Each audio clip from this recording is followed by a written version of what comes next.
Imagine going from not being able to move your body to where I am now. I have been through tough times and come out stronger.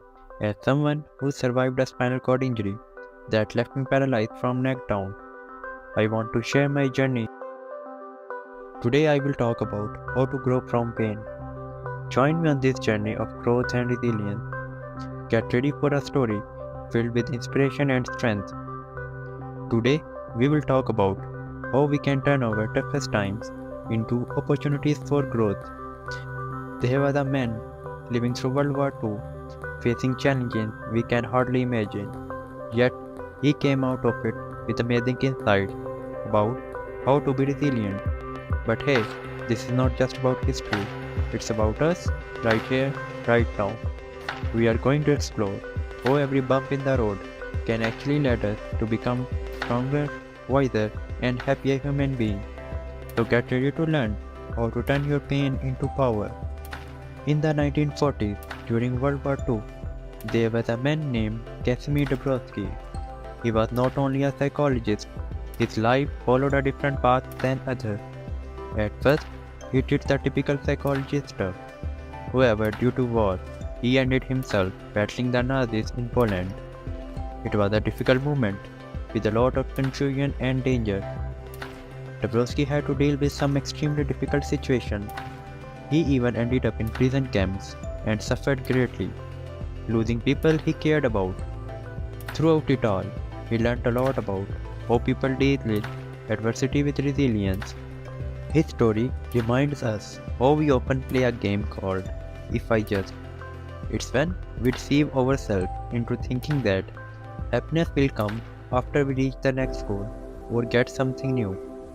Whether it's graduating from high school, earning a promotion, or even buying a car, we often believe that achieving goals will solve all our issues. But here's the thing, life is not that straightforward. Imagine two artists working in their studios. One artist is always anxious, never satisfied with their paintings, and constantly looking for ways to improve. The other artist is relaxed and happy with their work, taking life as it comes. Which one do you think has a better chance of thriving in the art world? Surprisingly, it's the anxious artist. Being dissatisfied can actually be beneficial because it pushes us to innovate and ultimately succeed.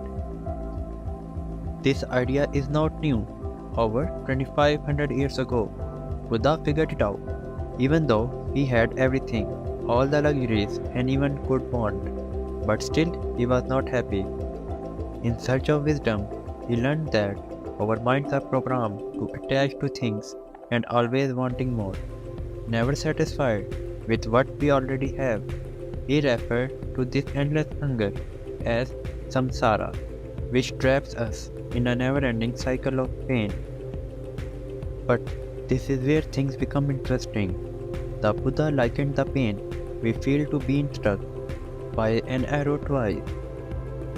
The first arrow is physical pain, which penetrates our flesh, but it's the second arrow, the mental torture we impose on ourselves. Why me? That truly hurts. This insatiable desire to give meaning to our pain keeps us trapped in an endless cycle of dissatisfaction. After going through his own terrible experiences and studying more, Dabrowski developed a new idea that goes against what many people think. Instead of believing that suffering and pain are always bad for us, he said that going through tough times can actually show us what we are truly capable of. This idea, called positive disintegration, says that happiness doesn't only come when there is no pain. It suggests that pain can actually help us grow and become better. The issue is that Dabrowski's ideas were new and different when he came up with them. His work was mostly kept hidden from anyone when he was put in prison during the Cold War. While psychologists in the West were talking about boosting self-esteem, Dabrowski was focusing on understanding the pain and trauma in a more complicated way.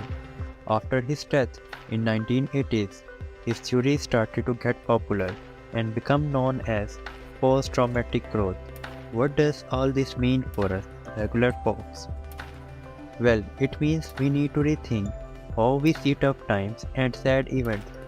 We have to realize that getting happiness is not always easy. Sometimes it's clumsy, complex, and even painful. But those tough times are also what make us strong, resilient, and in the end, truly human. Think about the tough times you have faced in your own life. Maybe it was a breakup, a health crisis, or a tragic loss. It's simple to give into hopelessness and ask yourself, why me during those dark moments? But what if we viewed suffering as a teacher rather than the enemy? What if we saw it as a chance for personal development and self-discovery? That's the main takeaway from his work. It serves as a reminder that light exists even in the depth of our darkness. It is an advice to accept our suffering as a gift to be appreciated, rather than as a weight to be carried, because we discover our strength in our challenges. Our suffering teaches us how resilient we are, and it is by our pain that we understand that true depth of our humanity. So, the next time life gets hard, welcome it rather than hating your good fortune. Accept the discomfort and remember that there is possibility for growth, transformation, and finally, true happiness lies on the other side of it all. At last, as Dabrowski would say, sometimes you have to endure a little suffering to become the person you were always meant to be. If you like the video I shared today and want to see more inspiring content, don't forget to hit that like button and subscribe to my channel.